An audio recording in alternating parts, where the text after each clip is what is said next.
Thanks for joining us. I'm Nathan with RV4Jesus, and we appreciate you joining us. If you like the video, hit the like button.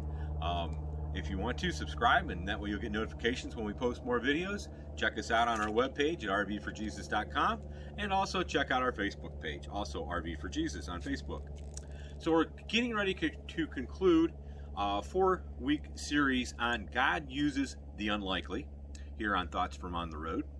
And we're going to look at Jesus, who Jesus chose to use to spread his word and the gospel around the world. He chose 12 men, 12 disciples. And if we look in Luke chapter number 6, and we start in verse number 12, and it says, "And it came to pass in those days that he went out into a mountain to pray, and continued all night in prayer to God. And when it was day, he called unto him his disciples, and of them he chose 12, whom also he named apostles, Simon, whom he also called Peter, and Andrew his brother, James and John, Philip and Bartholomew, Matthew and Thomas, James the son of Alphaeus, and Simon called Zelotes, and Judas the brother of James, and Judas Iscariot, which was also the traitor. And he came down with them, and stood in the plain, and the company of the disciples, and a great multitude of people out of all of Judea and Jerusalem, and from the sea coast of Tyre and Sidon, which came to hear him and to be healed in their diseases." God used these 12 men. Now, who were these 12 men? Well, let's take a look-see and see who these 12 men were. Now, we don't know everything about each of them, but we do know some things. Okay? So, Andrew, Peter, James, and John, the sons of Zebedee, worked as fishermen. Matthew chapter 4 tells us that. And Andrew and Peter were fishing and plying their trade when they were called. So we know there are 6 of the disciples that were fishermen. Now realize that at that time, fishermen would not have been the best educated of men. Okay, they weren't scholars or scribes or anything like that. They were fishermen. They were plying their trade. They were out in boats fishing all day. And then also James and John, he called them, and they were mending their nets with their father. Now realize that James and John owned their business. They weren't working for someone. They were business owners with their father, okay, following the family trade. And they employed others in the business. Thomas, Nathaniel, and Philip may have also worked as fishermen, for they were all together fishing when Jesus appeared with them in John chapter 21, okay, following his resurrection. We know that Matthew, called Levi in Luke, worked as a tax collector, one of the most hated members of society back then. All right? And we know Simon, known as Simon was the zealot, not strictly a profession, but as a Canaanite, zealots engaged in politics and anarchy. So Simon was a politician.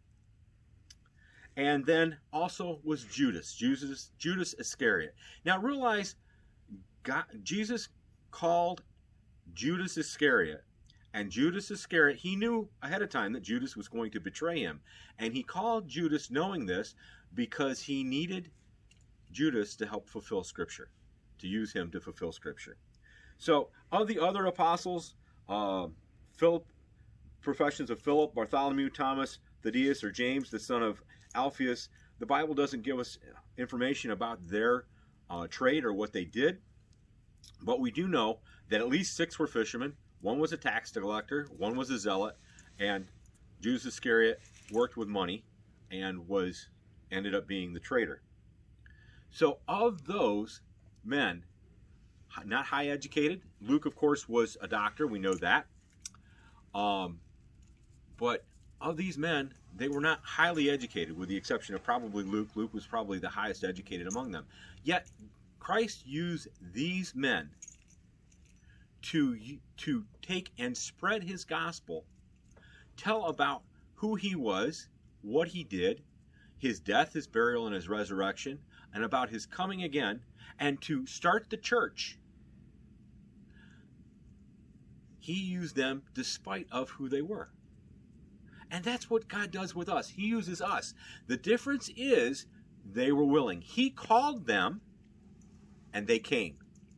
They left what they were doing, and they followed Jesus, the Bible tells us. They dropped their nets, they dropped their fishing poles, they left their professions, and they followed Jesus.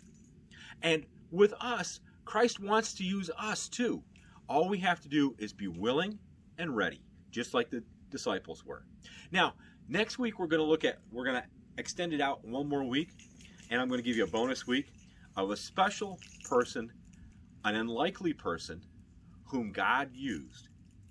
We'll just see who that is next week. Thanks again for joining us. We are here in Lake Pleasant, Arizona. It is a county campground, one of 5 county campgrounds in Maricopa County here in Phoenix. It is also part of a group of 12 parks that the county has. And as you can see, this is a beautiful park. This one is actually on a lake, and there's lots of hiking here. There's even wild burros here, bike trails, and 170 campsites, I believe. Now, the campsites, some of them are primitive, which means there is no electric or water. Some of the campsites have electric and water. None of them have any septic hookups, excuse me. But they do have a dump site on site. So if your tanks fill up, you can go down and dump there. So if you're interested in this area, you can check it out online. That's where we are going to be for a few more days. And then we're actually going to park jump between the other 5 parks here in this county. So thanks again for joining us, and we'll catch you later.